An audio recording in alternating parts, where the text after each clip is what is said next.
Tersangka penyebaran konten pornografi, Gusti Ayu Dewanti alias Dea OnlyFans siap kooperatif dalam menjalani pemeriksaan. Bahkan Dea menaruh minat untuk bekerja sama dengan kepolisian untuk membongkar kasus pornografi di Indonesia. Kuasa hukum Dea, Herlambang Ponco mengatakan bahwa kliennya siap menjadi justice kolaborator untuk membongkar kasus penyebaran konten pornografi di Indonesia. Undang-undangan yang berlaku. Kami selaku kuasa hukum juga ingin mengucapkan terima kasih kepada pihak kepolisian yang sudah sangat membantu menyelesaikan masalah ini dan bisa menerima alasan kami terkait penangguhan klien kami.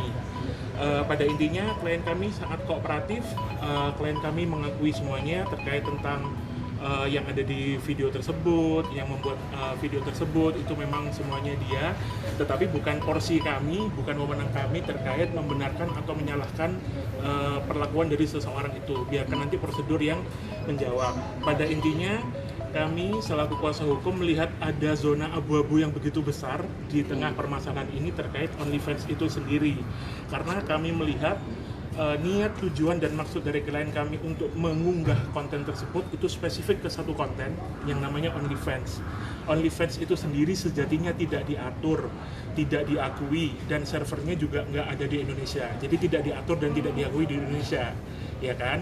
Jadi kami melihat ada usaha dari klien kami untuk menempatkan konten tersebut ke tempat yang sesuai wadah dan sesuai dengan porsinya, yang mana ternyata di platform tersebut diperkenankan adanya hal-hal konten-konten yang berbau ke asusiliaan.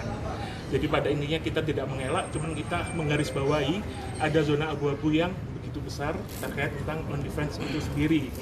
Kemudian perlu diingat, OnlyFans itu bukan sesuatu yang sifatnya publik ya, sifatnya sangat private, tidak bisa diakses sama semua orang, ya kan? Jadi kalau konteks publik itu sendiri, kalau menurut kami, publik itu bisa dikonsumsi dan diakses sama khalayak umum tanpa terkecuali.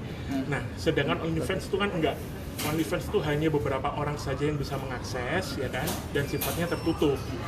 Butuh atensi dan perhatian khusus, dengan hormat kami sampaikan kepada pemerintah melalui Kementerian Kominfo dan yang lain untuk bisa tegas dan bisa membantu permasalahan-permasalahan terkait pornografi yang ada di Indonesia. Jangan sampai ada dea-dea yang lain yang menjadi korban atas keabu-abuan permasalahan terkait tentang OnlyFans itu sendiri. Mengingat OnlyFans itu sendiri sebenarnya tidak diatur, tidak diakui di Indonesia, dan servernya juga nggak ada di Indonesia. Mungkin itu dilanjutkan sama Mas Herlambang Ponco. Mungkin sedikit saya tambahkan bahwasanya karena memang yang dikatakan oleh klien kami bahwasanya sifat kooperatif itu kami tunjukkan, kami harapannya kedepannya bisa menjadi justice kolaborator terhadap kepolisian. Bagaimana langkah selanjutnya, karena memang kita pasti tahu bersama kegaduhan ini muncul, ya kan? Selanjutnya pasti akan merembet pada hal-hal sensitif lainnya. Makanya kami berusaha amat sangat untuk bisa kooperatif dalam permasalahan ini.